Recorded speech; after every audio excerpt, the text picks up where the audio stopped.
이제 성탄의 계절입니다. 특별히 이제 오늘부터 이번 주 내내 우리가 성탄절에 주시는 은혜를 함께 나누게 되는데, 근데 오늘이 또 12월 22일이죠. 무슨 날이죠? 동짓날. 동짓날. 아니, 동짓날. 12월 20일 맞죠? 동짓날 뭐 먹어요?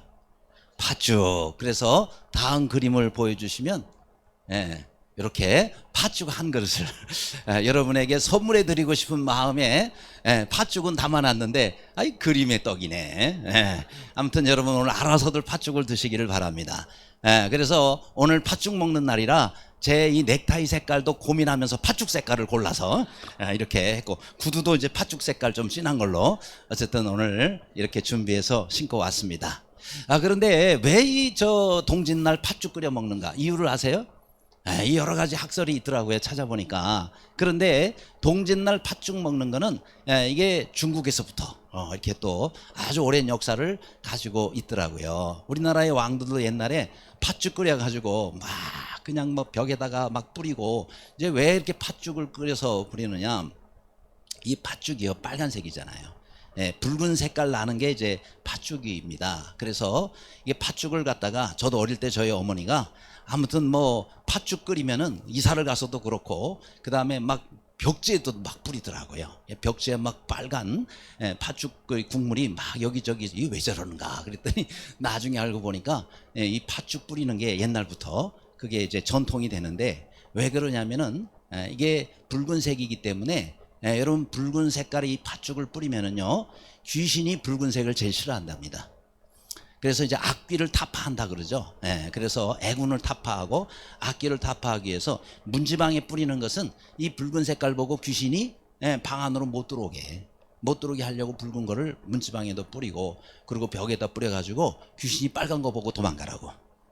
근데 이게 왜 빨간 거가 귀신들이 싫어하는가? 중국 사람이 제일 좋아하는 게 빨간색이잖아요. 왜 그 옛날부터 이렇게 빨간색을 그렇게 사람들이, 또 중국 사람들이 좋아했는가? 여러분 빨간색이 바로요 예수님의 보혈이에요. 예수님의 보혈을 상징해요. 어떤 학자가 주장을 하는데, 옛날부터 이렇게 붉은색은요 예수 그리스도의 보혈을 상징하기 때문에 이것이 또 이 귀신들이 제일 싫어하는 게, 왕도 무서워하지 않고요, 귀신은 어떤 핵무기도 무서워하지 않아요. 딱 하나를 귀신이 무서워하는데 바로 예수 그리스도를 가장 무서워합니다. 그래서 귀신을 쫓을 때 우리가 다른 걸로 쫓으면 귀신이 절대 안 나요. 예수 그리스도 이름으로 명령하노니 떠날지어다, 나가라! 그렇게 하면은 귀신이 벌벌 떨어요. 왜요? 예수 그리스도의 이름을 제일 무서워하거든요. 그러니까 예수님이 우리를 위해 설리신 그 보혈피의 능력과 공로로 말미암아 우리가 예수 그리스도의 피를 의지하고 나아가면 사단도 이기고 가장 큰 능력의 삶을 살 수가 있습니다. 그래서 귀신들이 제일 무서워하는 게 예수님의 보혈인데, 그래서 빨간 것을 썼다, 이런 학설도 있습니다. 어찌됐든 여러분, 우리가 예수 그리스도 그 십자가의 은혜는 바로 가장 하나님께서 큰 긍휼을 베푸셔서 우리에게 보내주신 하나님의 가장 큰 사랑의 표현입니다. 그래서 이 십자가는 바로 하나님의 긍휼의 상징이에요. 우리 인류를 향한 하나님의 그 크신 긍휼의 은혜를 우리 가운데 베풀어 주신 것이 바로 이 십자가다. 그래서 오늘 주제가 바로 긍휼이죠. 바로 긍휼히 여기는 자는 복이 있다 그랬어요. 그러면은 도대체 우리가 복된 삶을 살려면 어떻게 사는 것이 긍휼의 삶인가를 알아야 됩니다. 자, 그러면 마태복음 오늘 5장 7절 다시 한번 읽겠습니다. 시작. 긍휼히 여기는 자는 복이 있나니 그들이 긍휼히 여김을 받을 것이며. 아멘.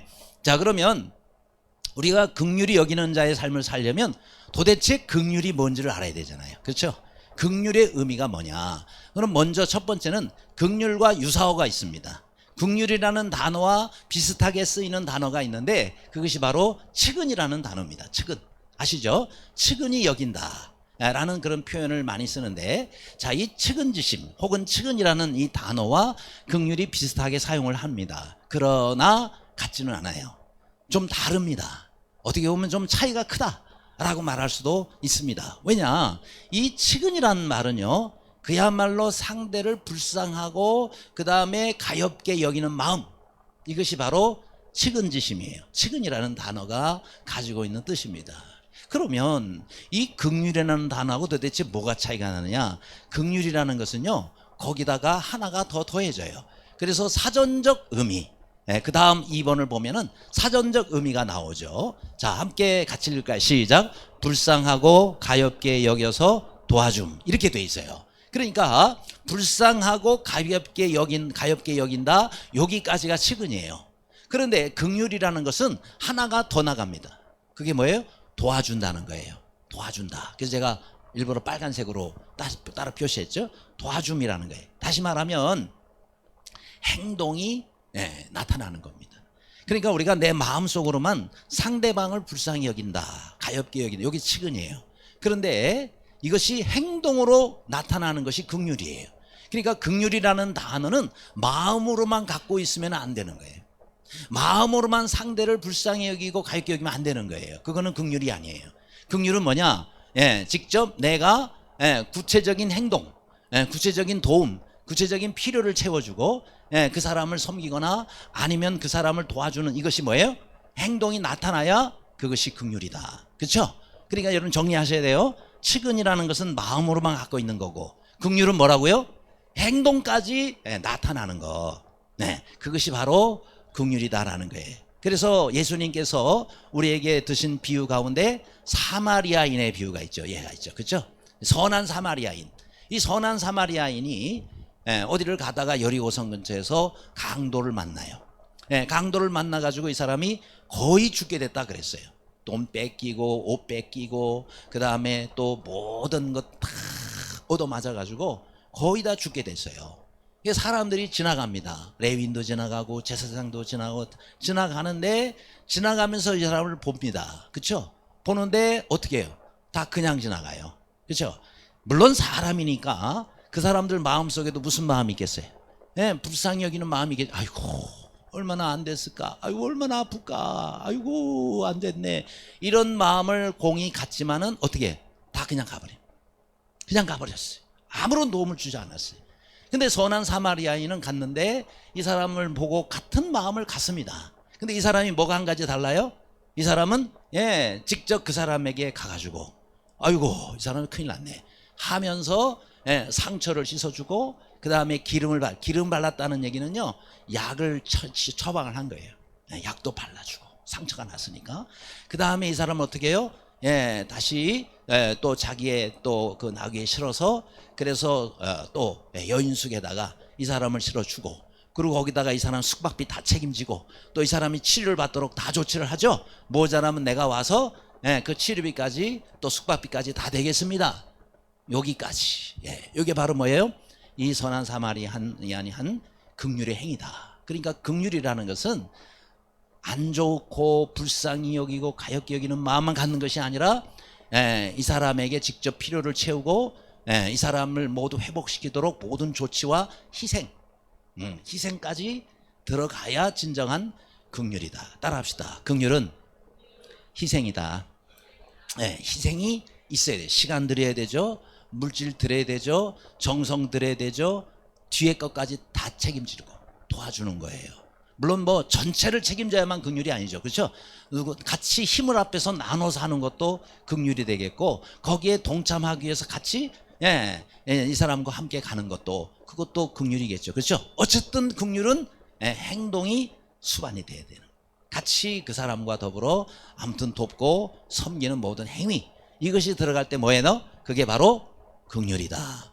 그렇다 그러면은 성경에서 도대체 이 긍휼은 뭐라고 말씀하고 있느냐? 성경에서 조금 더 넓고 깊은 의미들이 있습니다. 우선 이 어원적 의미를 보면은 구약 성경의 이 긍휼이라는 단어는 보통 두 개를 써요. 하나는 저게 히브리어로 라함이라는 거예요.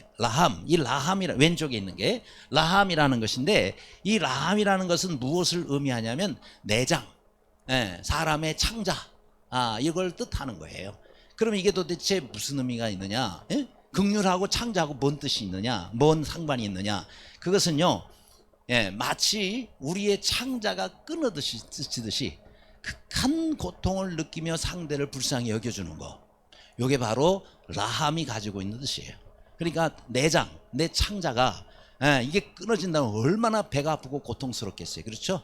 그런데 이렇게 고통스러운 마음을 가지고 상대방을 불쌍히 여겨서 또 도와주는 거, 이것이 바로 뭐예요?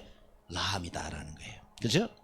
그러니까 상대방의 어려운 형편을 보고 같은 마음을 가지고 마음 아파하면서 그 사람을 불쌍히 여기는 이런 마음이 라함이에요. 그러면 그 옆에 있는 헤세드가 있죠.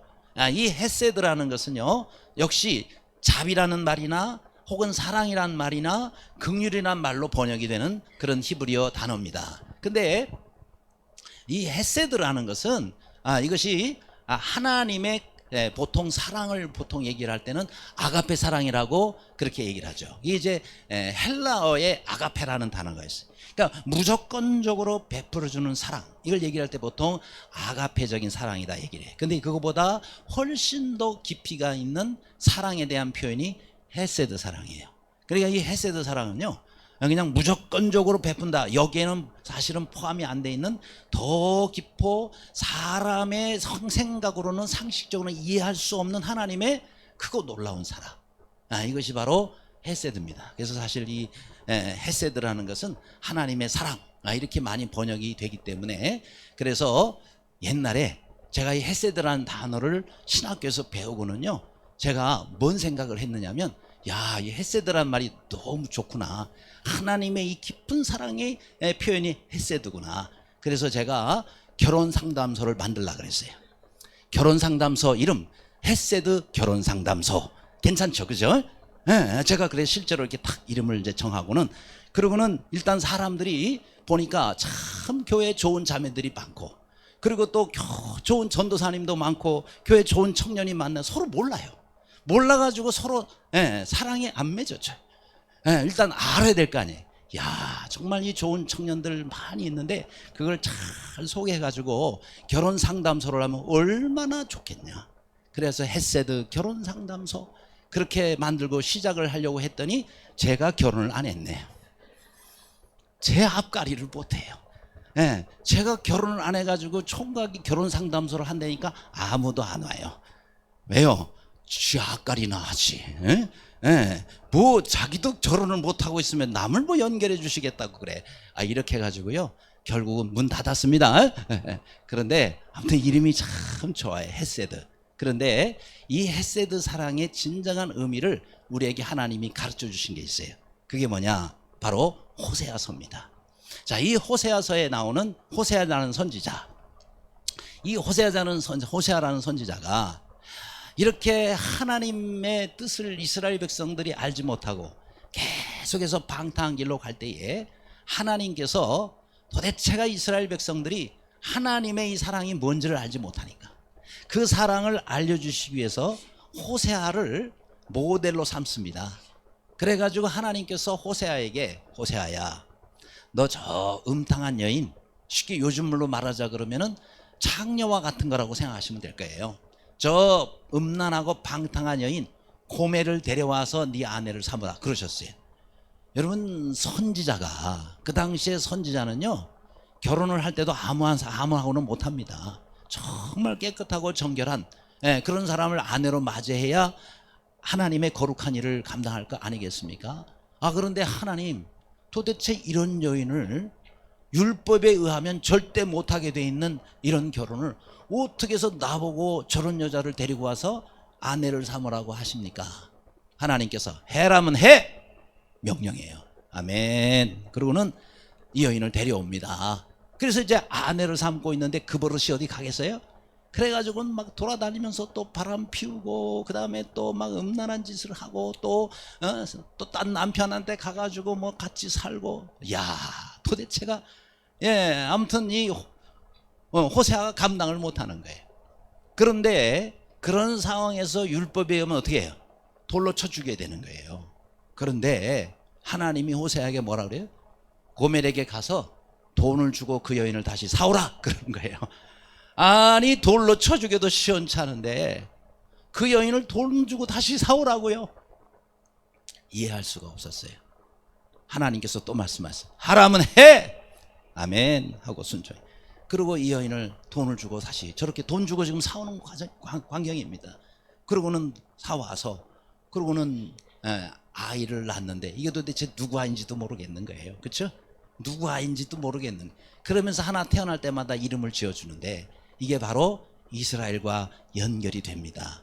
자, 그러면 도대체 왜 하나님께서 선지자에게 이런 여인을 아내로 맞이하라고 그러고 또다시 떠난 그 여인을 돈 주고 사오라고 이렇게 이해할 수 없는 일을 이 선지자에게 하라고 하시느냐? 그것이 바로 하나님께서 이스라엘과의 관계를 말씀하시는 거예요. 바로 여러분 호세아 선지자가 하나님 역할, 그 다음에 저 고멜이라는 여인이 바로 이스라엘의 모습인 거예요. 하나님께서 이스라엘이 너무너무 음탕하고 방탕한 다른 것에 음탕한 것이 아니라 하나님 외에 다른 신에게 가서 절하고 다른 신을 섬기고 다른 신 섬기느라고 바람난 그 이스라엘을 고멜로 비유한 거예요. 그래서 이스라엘이 고멜과 같은 그런 모습이라는 거예요. 그럼에도 불구하고 하나님이 데려와서 정말 하나님이 이스라엘만을 사랑했는데 이스라엘이 또 바람나가지고 어떻게 해요? 다른 신을 섬기고 그리고 이방신 우상신을 온 땅에다 가득하도록 만들어요. 하나님이 얼마나 불이 가득하겠어요. 당장 돌로 쳐 죽여도 시원치 않을 판에 하나님께서는 다시 많은 값을 지불하고 이스라엘을 다시 아내로 맞아들여서 끝까지 사랑하는 거예요. 그러면서 하나님이 이스라엘에 얼마나 큰 긍휼을 베푸시고 은혜를 베푸시는지 그것을 호세아야 이스라엘 사람들은 몰라도 너만큼은 알아야 될 게 아니냐? 내 마음이 지금 어떤 마음인지 너만큼은 이해해야 될 게 아니냐? 그러면서 호세아에게 하나님 마음을 이해하도록 하기 위해서 이런 일을 하도록 하신 것이다 라는 겁니다. 여러분, 이때 이스라엘이 받은 은혜가 바로 이 하나님의 긍휼의 은혜입니다. 이런 긍휼이 여러분 우리에게도 있어야 되지 않겠습니까? 하나님의 이 긍휼의 은혜가 얼마나 큰 것이, 이게 바로 헤세드예요. 그러니까 하나님의 헤세드의 긍휼은 바로 오늘날 우리가 하나님 앞에 정말 합당하지 아니하지만 그럼에도 불구하고 우리에게 은혜와 자비와 사랑을 베푸셔서 우리를 하나님의 백성 삼아주시고 하나님의 자녀 삼아주시고 예수 그리스도의 신부를 삼아주시는 그 하나님의 은혜를 늘 감사하며 사는 모두가 되시기를 간절히 바랍니다. 자, 그렇다면 우리는 이 긍휼을 어떻게 실천을 해야 되겠습니까? 이제 긍휼이 어떤 것인가를 알았는데 이제 구체적인 건 뭐예요? 이제는 실천을 해야 진정한 긍휼이 아니겠습니까? 그래서 우리 하나님께서는 친히 먼저 이 긍휼의 모습을 우리들에게 보여주신 거예요. 이 긍휼을 먼저 우리들에게 실천해 주신 거예요. 그분이 바로 예수 그리스도이십니다. 그렇죠? 하나님의 긍휼을 알려면 우리는 바로 예수님을 바라봐야 돼요. 예수님 뭐예요? 인류를 향한 하나님의 최고의 긍휼의 표현이다라는 것입니다. 그렇죠? 하나님이 우리를 향한 최고의 긍휼의 표현. 이것이 바로 예수님입니다. 예수님은 하나님의 우리를 향한 큰 긍휼을 몸에 담으시고 이 땅에 오셨습니다. 예수님이 오신 것도 하나님의 긍휼이고 또 예수님이 우리를 위해서 십자가에 달려 돌아가시는 그 은혜도 뭐예요?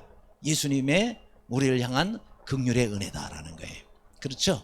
이런 긍휼, 이런 큰 은혜와 긍휼을 받은 우리 어떻게 살아야 되겠어요? 어떻게 살아야 되겠어요? 우리도 하나님의 그런 은혜와 이런 긍휼을 닮아야 되지 않겠어요? 그런 긍휼, 내가 예를 들어서 만의 긍휼을 받았다면 단 1이라도 단 10이라도 우리가 실천하며 살아야 되지 않겠느냐라는 거예요. 그렇죠? 그래서 골로새서 3장 12절 말씀에 보면 너희는 긍휼과 자비로운 입으라 그랬어요. 다 같이 한번 읽겠습니다. 시작. 너희는 긍휼과 자비로 옷 입으라. 아멘. 우리가 그저께 새벽 기도 때 이런 말씀을 나눴죠. 에베소서 4장 말씀을 통해서 너희는 옛사람을 벗어버리고 새 사람을 입으라 라고 말씀했어요. 옛사람, 우리가 과거의 옛사람에 속했을 때 하나님 앞에 여러 가지 잘못된 행위들 이런 거 다 벗어버리는, 그 다음 우리가 새 사람으로 우리가 거듭났잖아요. 그 새 사람에 합당한 그와 같은 옷으로 갈아입으라는 거예요. 그 갈아입으라는 그 옷이 뭐예요? 우리의 행위입니다. 근데 어떤 행위예요? 여기 나온 것처럼 긍휼과 자비의 옷입니다. 그래서 다른 사람에게 이런 긍휼의 마음을 갖고 또 다른 사람에게 이런 자비의 마음을 가져서 그들에게 이렇게 이런 것을 베풀며 살라. 이것이 뭐예요? 네, 바로 우리가 하나님께서 우리에게 베푸르신 우리 그 긍휼을 우리가 담는, 또 우리도 실천하는 그런 일이다라는 것입니다. 아무쪼록 우리가 큰 긍휼을 받았으니 여러분, 우리가 이웃들에게 이런 작은 긍휼이라도 실천하며 사는 모두가 되시기를 간절히 바랍니다. 그래서 이 선한 사마리아인의 비유의 핵심이 뭐예요? 핵심. 이건 주님이 직접 우리에게 비유를 말씀해 주셨는데 주님이 정리하신 겁니다. 뭐예요? 가서 너도 이와 같이 하라 라는 것이 바로 이 비유의 가장 중요한 핵심 부분입니다. 한번 따라 하실래요? 가서 너도 이와 같이 하라. 바로 그겁니다. 우리 주님이 우리에게 원하시는 것은, 야, 너희가 이 사마리아 참 좋은 사람이지, 감동 좀 받아라, 그렇게만 끝나는 게 아니라, 그렇죠? 야, 참 훌륭한 사람이네, 이거로 끝나면 안 된단 말이죠. 주님이 우리에게 원하시는 건 뭐예요? 가서 너도, 가서 너도 이와 같이 하라. 이 긍휼을 너도 실천하라 라는 것입니다. 그러니 쉽지 않은 일이죠, 그렇죠? 이런 실천을 우리가 주님 앞에서 해야 되는 거예요. 자, 그러면 이제 알았어요. 해야 되겠는데 어떤 사람에게 해야 되냐, 이게 누구에게 해야 되느냐, 이것이 바로 긍휼의 대상입니다. 그런데 긍휼의 대상은 누구겠어요? 가까이 있는 사람이죠, 그죠?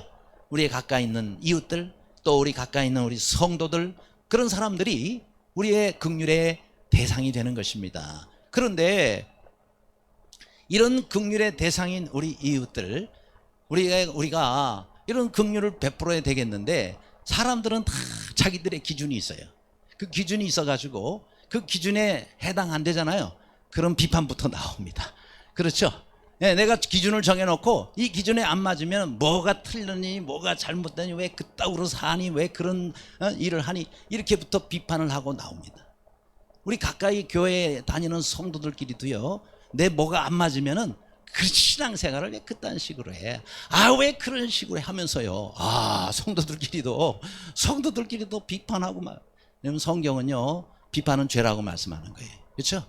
네, 비판하지 말라 그랬어요. 성경에서는 비판하지 말라, 판단하지 말라. 왜요? 판단과 비판은 하나님이 하실 일이고, 그죠? 하나님께 그 맡길 일이고, 우리 정죄하면 안 되는 거예요. 다른 사람 정죄하고 다른 사람 판단하는 거, 네가 감히 누구기에 하나님이 세운 사람을 네가 판단하느냐 라고 하나님께서 말씀하셨어요. 우리는 비평은 할 수 있어요. 비평은 뭐예요? 크리틱, 그 사람에 대해서 우리가 발전적으로 건의를 하고 발전적으로 이 사람을 도와주는 거예요. 그러니까 요거보다는 요렇게 하면 더 좋겠네, 요렇게 하는 것보다는 요렇게 하는 게 더 좋겠네, 이렇게 말을 하고 그 사람의 발전을 위해서 우리가 얘기를 해주는 거, 이것은 비평입니다. 이건 좋은 거예요. 그건 많이 할수록 좋아요. 많이 할수록 비평은 좋아요. 그러나 비판은 무슨 뜻이에요? 나쁘게 말하는 거예요. 악의적인 뜻을 가지고 그 사람을 나쁘게 공격하거나 말하는 거예요. 이건 뭐예요? 입에서 나오는 저 칼처럼 다른 사람을 찌르고 공격하고 해롭게 하고 나쁘게 되게 하려고 저렇게 하는 것이고, 우리 믿는 성도들끼리는요, 비판의 칼을 찌르면 안 되는 거예요. 그렇죠? 비판의 칼을 찌르면 하나님이 가만 안 있어요. 너는 얼마나 잘났길래 네가 그렇게 비판하냐, 그렇게 되는 거예요. 그렇죠? 여러분, 우리가 하나님을 대적하면 되겠어요? 그래서 우리가 성도들에게 또 이웃들에게 이런 날카로운 비판의 칼로 자꾸 들이대고 찌르면 안 돼요. 특히나 우리 형제들은, 성도들은요, 하나님께서 하나 되라고, 예수 그리스도께서 피를 흘려주시고 우리 하나 되라고 이렇게 교제의 줄로 묶어주신 대상들입니다. 그렇죠? 이 교제의 줄로 하나가 되도록, 평안의 매는 끈으로 하나가 되도록 만들어 주셨는데 자꾸 비판하고 찌르는 사람은요, 그 하나 되는 줄을 자꾸 끊어버리는 사람이에요. 하나님이 하나 되려고 묶어주셨는데 이 사람이 막 비판하면서 끊어버려요. 그러면 이건 마귀 주시고 사단의 행동입니다. 우리는 어떻게 해야 돼요? 그 줄을 더 강하게 만들어야 돼요. 더 견고하게 만들어야 돼요. 더 강하게 하나가 되도록 만들어야 돼요. 그렇죠? 우리가 신앙생활하고 믿음생활을 잘 하려면은 내가 지금 교제의 줄을 끊고 있는가, 이 교제의 줄을 더 강하게 만들고 있는가 한번 생각해 보시기를 바랍니다. 그래서 하나님께서 우리를 하나 되도록 만들어 주신 이 줄을 더 견고하게 만들고 더 든든히 만들어서 하나님이 주신 이 비전들을 함께 이루어가는 우리 예전교회 성도가 되기를 주님의 이름으로 축원합니다. 자, 그렇다면 자, 이 긍휼은 우리가 어떤 방법으로 실천할 수 있겠느냐라는, 중요한 것은 긍휼의 방법입니다. 자, 어떻게 하면은 우리가 다른 사람들에게 긍휼을 베풀 수 있느냐? 첫 번째 단계가 바로 용서하는 겁니다. 나에게 잘못한 상대방, 그렇죠? 그런 사람을 어떻게 해요? 용서하라는 거예요. 용서하되 어떻게 해요? 진정으로 용서하라 라고 말씀하고 있습니다. 성경에는 70번씩 7번이라도 용서하라 라고 말씀하고 있습니다. 그래요. 사실 우리는 날마다 하나님 앞에 얼마나 큰 죄를 범해요. 그렇죠? 하나님 앞에 우리가 지금 짓는 죄를 생각하면요, 우리는 정말 날마다 감사해도 부족해요. 왜냐? 우리는 매일매일 사실 행동으로도 죄를 짓죠. 그 다음에 말로도 죄를 짓죠. 더 중요한 거, 생각으로 얼마나 죄를 많이 짓는 줄 알아요? 여러분, 우리 사람이 하루에 평균 한 5만 가지 생각을 한대요. 그런데 이 5만 가지 생각 가운데 70 내지 80%가 부정적인 생각이래. 여러분, 그 부정적인 생각 가운데 얼마나 우리가 죄를 많이 짓습니까? 그 하나님께서 일일이 하나님 심판하지 않고 매일매일 우리를 수백 번, 수천 번씩 용서하시는데, 우리 형제가 우리에게 잘못한 거에 대해서 우리는 얼마나 단호하게, 얼마나 날카롭게 우리는 비판하며, 혹은 그들을 우리가 정죄하며 용서하지 아니하고 또 그들을 우리가 공격합니까? 이 하나님께서 이거를 제대로 한다 그러면 우리는 이 세상에 살아남을 수가 없어요. 그러므로 여러분, 우리가 해야 할 일은 우리 형제가 잘못하고 실수하고 했을 때 용서하는 일입니다. 1만 달란트 빚진 자에게 이 왕이 다 용서를 해줬는데, 그 사람이 가가지고 100데나리온, 이게 제가 계산해 보니까 60만 대 1이에요. 예를 들어서 60만 개를 내가 용서를 받고요, 하나 빚진 사람 용서 못하는 거하고 똑같아요. 말이 안 되는 거 아니겠어요? 왕이 잡아 가둡니다. 여러분, 우리가 형제를 용서하지 않은 하나님이 가만히 안 있어요. 하나님이 가만히, 야, 너는 지금 하루에 몇백 번, 몇천 번 나한테 죄 짓는 줄 알아? 너 내가 다 용서해 주는데 너 한 번 그거 너 형제한테 용서 못해? 너 가만 안 두겠어. 이렇게 될 때에 어떻게 우리가 하나님 앞에 서겠습니까? 그렇죠? 그래서 우리가 용서해야 돼요. 어떻게 해요? 골로새서 3장 13절 여기 보니까, 자, 우리 다 같이 읽습니다. 시작. 서로 용납하여 피차 용서하되 주께서 너희를 용서한 것 같이 너희도 그리하라. 아멘. 그렇죠? 어떻게 해요? 피차 용서하라 그랬어요. 서로 간에 용서해. 내가 용서해 줘, 상대방 용서해 주죠. 그죠? 내가 용서 안 하니까 내가 잘못해서 상대방도 나를 용서 안 하는 거예요. 근데 내가 용서해 주면 상대방도 내가 잘못했을 때 용서해 주는 거예요. 그죠? 근데 어떻게 해요? 주께서 너희를 용서한 것 같이, 주께서 나를 용서해 준 것 같이 너희도 그리하라 라고 말씀했어요. 이렇게 용서가 돼서 서로 하나가 될 때 우리가 뭐예요?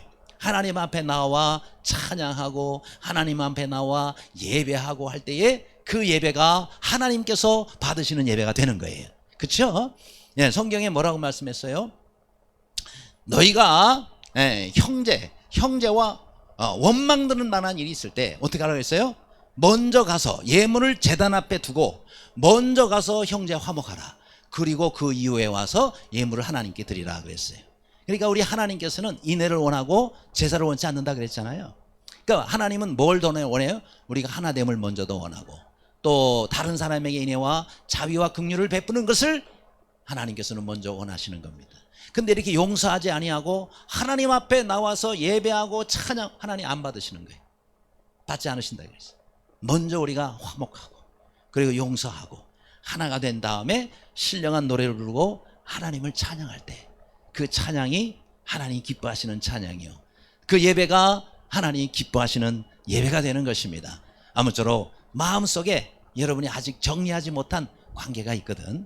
여러분 용서하고 그리고 또 용납하고 그리고 하나님 앞에 나와서 예배하는 모두가 되시기를 간절히 바랍니다.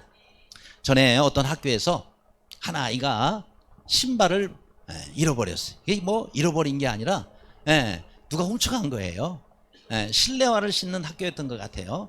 그래서 실내화를 신고 자기 신발 주머니에 걸어놨는데 이걸 어떤 애가 와가지고 그냥 훔쳐간 거예요.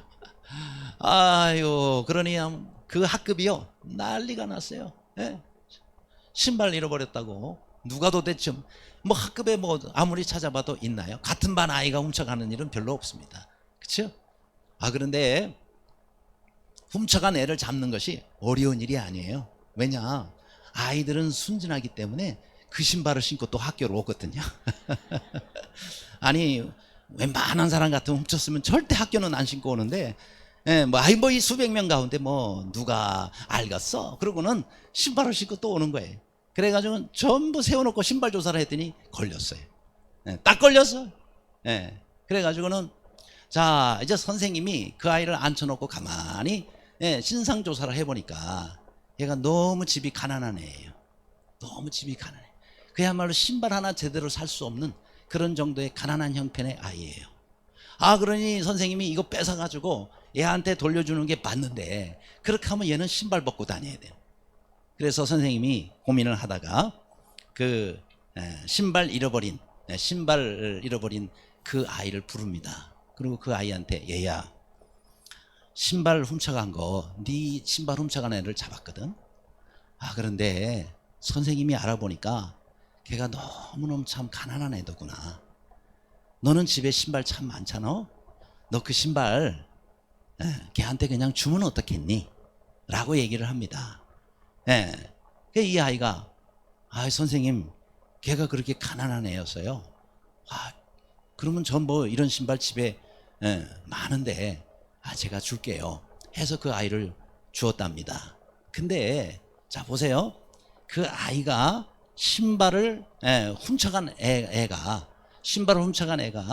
자기 신발을 훔쳐갔으니 처벌받아야 되겠죠. 그죠? 왜요? 도둑질 했잖아요. 그러니 뭐 학교 정학을 맡든지 아니면은 뭐 무슨 또 여러 가지 또 처벌 조항이 있을 거 아니에요. 그리고 이 신발을 원래 주인한테 돌려주는 거, 요게 정의입니다. 요게 정의예요. 제가 2주 전에 의에 줄이고 목마른 자 하면서 이 의에는 2가지가 있다 그랬어요. 뭐가 있죠? 정의와 그다음 하나님의 의가 있다 그랬어요. 이 차이점을 말씀드렸어요. 그런데 바로 훔쳐갔으니 돌려주고 훔쳐갔으니 벌 받는 거, 요게 정의예요. 그죠? 요게 법이에요. 그런데 야, 너 걔는 신발이 없대. 너 많으니까 걔 주면 안 되겠니? 예, 선생님, 제가 그냥 줄게요. 요게 의예요. 이게 의입니다. 그러니까 이 세상의 정의가 바로 시행되는 게 좋아요. 왜요? 법대로 진행되는 게 좋아요. 그러나 법으로만은 안 된단 말이죠. 그렇죠? 정말 이렇게 힘들고 어려운 아이한테 내가 신발을 줄 수 있는 마음, 이게 바로 긍휼이다 이 말이에요. 그렇죠? 긍휼의 개념은 법 시행이 아니에요. 만일 법대로 하면 우리 다 죽어야 돼요. 법대로 하면 우리 다 지옥 가야 돼요. 왜요? 얼마나 죄를 많이 지었어요. 그죠? 그런데 하나님께서 법대로 하지 아니하시고 정의 따라 하지 아니하시고 의를 세우셨던, 우리에게 긍휼을 베푸셨어요. 그 긍휼의 은혜 때문에 우리가 사는 거예요. 그 긍휼의 은혜 때문에 우리가 하나님 나라를 가는 거예요. 이런 긍휼의 은혜를 받았다면 다른 사람에게도 우리가 법대로 자꾸 그렇게 잣대로 하는 것이 아니라 뭘 가지라고요? 하나님의 의의 마음을 갖고 긍휼의 마음을 갖는 거예요. 그래야 하나님의 역사와 은혜가 일어나는 겁니다. 변화가 일어나는 거예요. 그렇죠? 세상이 뭐 때문에 변화해요? 정의 때문에 변화되는 거 아니에요. 뭐예요? 하나님의 베푸시는 긍휼과 은혜 때문에 사람이 변하고 사회가 변하는 겁니다. 이런 긍휼과 또 이런 사랑과 이런 의가 충만한 우리 모두가 되시기를 주님의 이름으로 축원합니다. 세 번째, 그러면 이런 긍휼한 자에 대해서 하나님께서 주시는 복이 있어요. 마태복음 5장 7절입니다. 그들이 긍휼히 여김을 받을 것이며 그랬습니다. 긍휼히 여김을 받는다. 누구한테 받는 걸까요? 하나님께. 여러분, 사람이 내게 긍휼을 베풀어줘도 얼마나 좋아요. 그렇죠? 더군다나 한 나라의 왕이 내게 긍휼을 베풀어준다. 얼마나 대단한 거예요. 그런데 온 우주의 왕이신 하나님께서 이 사람에게 긍휼을 베풀어 주신다. 그럼 끝나는 거 아니겠어요? 이런 은혜가 누구에게? 바로 긍휼히 여기는 자에게 이런 은혜를 하나님 베풀어 주시는 겁니다. 그렇죠? 그러니까 여러분, 우리가 긍휼의 마음을 가지고 사는 사람, 또 긍휼을 실천하며 사는 사람에게는 하나님의 긍휼의 심판이 있는 거예요. 그렇지 않은 사람은요, 하나님의 원칙대로의 심판이 있다 그러면 얼마나 우리가 하나님 앞에 정말 힘든 그런 결과가 있겠느냐. 그래요. 그래서 여러분 성경에 보면 잠언에 이런 말씀이 있어요. 예. 가난한 자를 불쌍히 여기는 것은 여호와께 구워드리는 것이니 그의 선행을 그에게 갚아 주시리라. 할렐루야. 그렇습니다. 가난한 자를 불쌍히 여긴다는 게 뭐예요? 예, 이 불쌍히 여기는 것과 긍휼이라는 것은 같은 뜻입니다. 이게 불쌍히 여긴다는 것은 그 사람에게 행동으로 삶으로 그 사람의 필요를 채워주는 거예요. 그런데 다른 사람을 또 어려운 사람을 내가 도와주고 또 그에게 선행을 베풀었어요. 그게 뭐라고요? 여호와께 구워드리는 거라는 거예요. 야, 참 놀라운 말씀 아닙니까?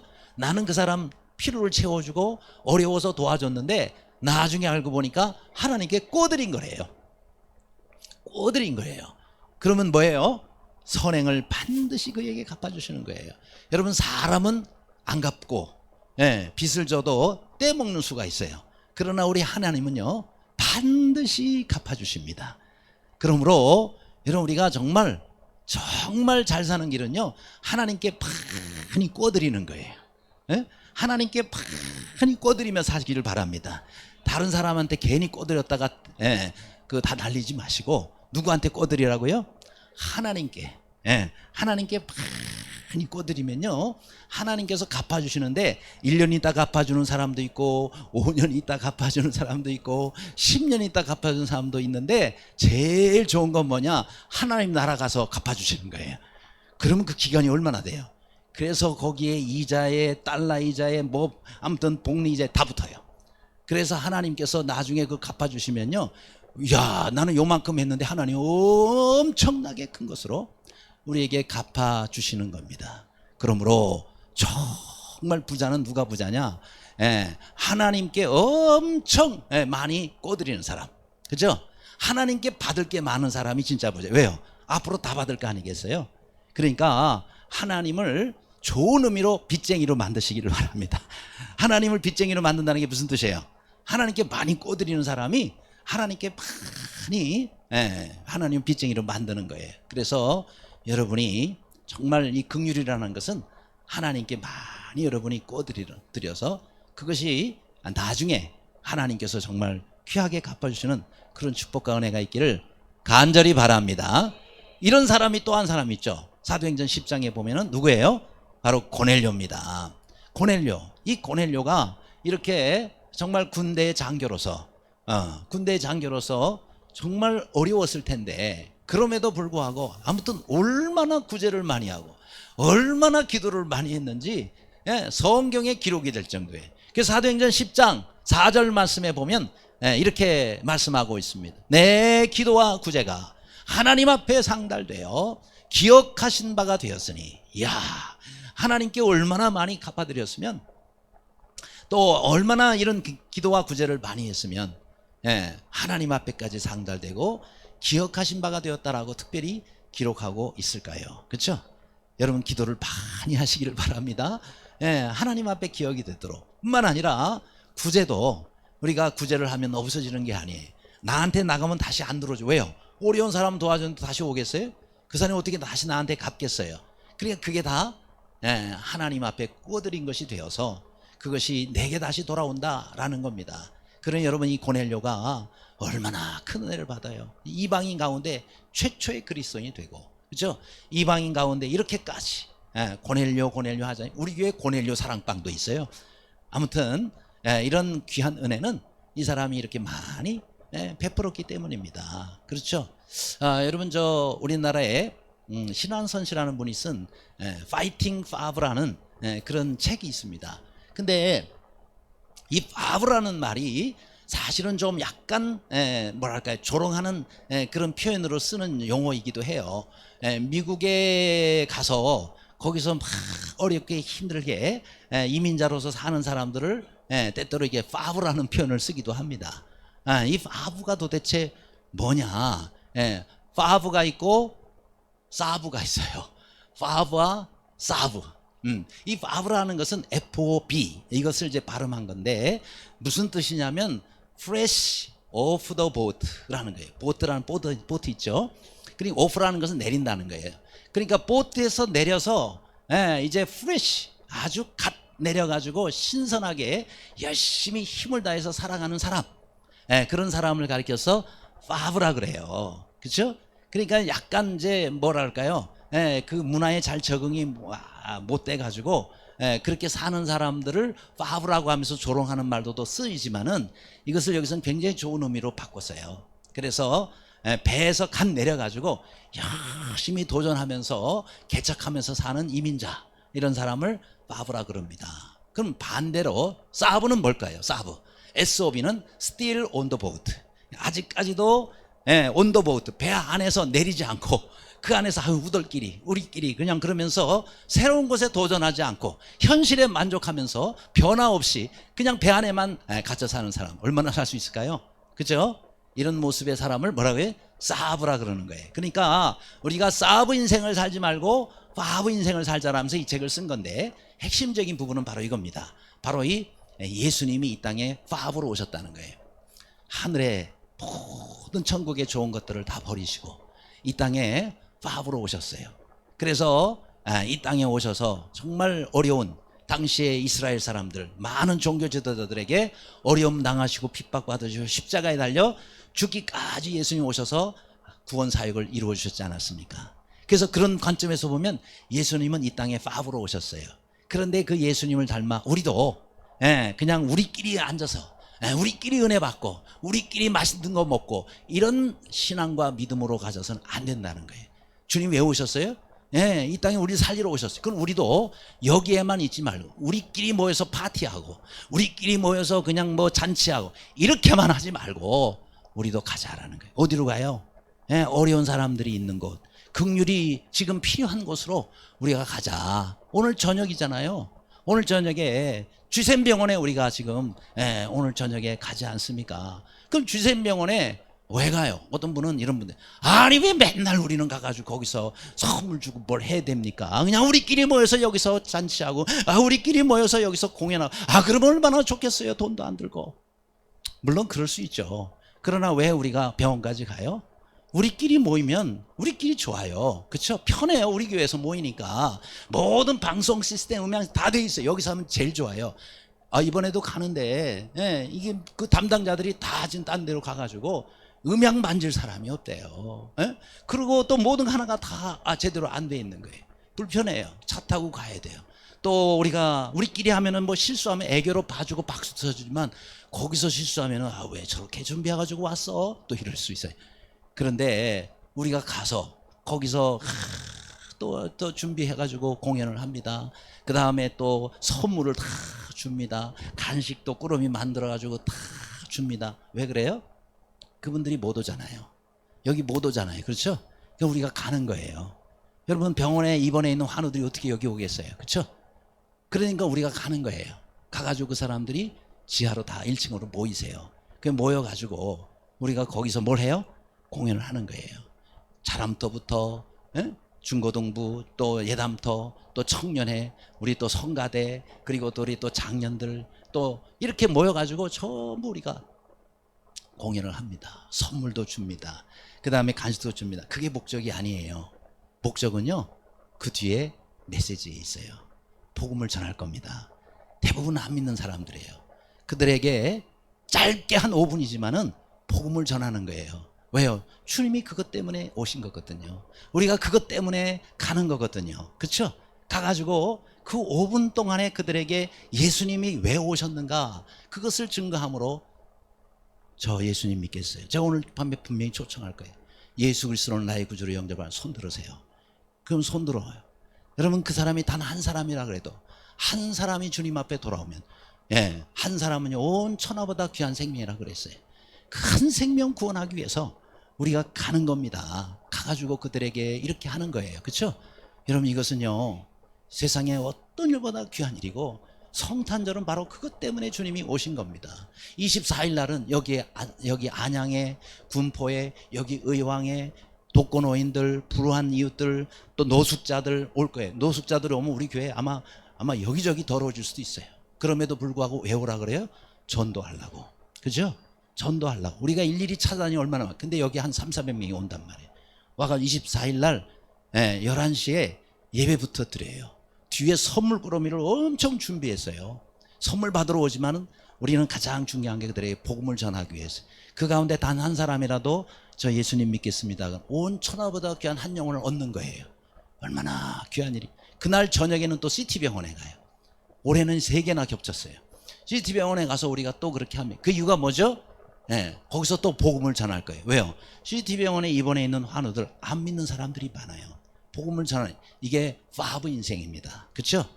사브 인생 배 안에서 그냥 우리끼리 내 것만 이런 삶이 아니라 힘들어요. 어렵지만 갑니다. 그래서 그들에게 주님의 사랑을 베풀 이게 긍휼의 삶이고 이것이 바로 주님이 원하시는 파브 인생이다. 아무쪼록 이번 연말까지 여러분이 우리 교회 성도들끼리도 좋지만은 믿는 사람들끼리도 좋지만은 안 믿는 사람들에게 찾아가서 우리 주님처럼 파브 인생을 사는 저와 여러분 되시기를 주님의 이름으로 축원합니다. 기도하겠습니다.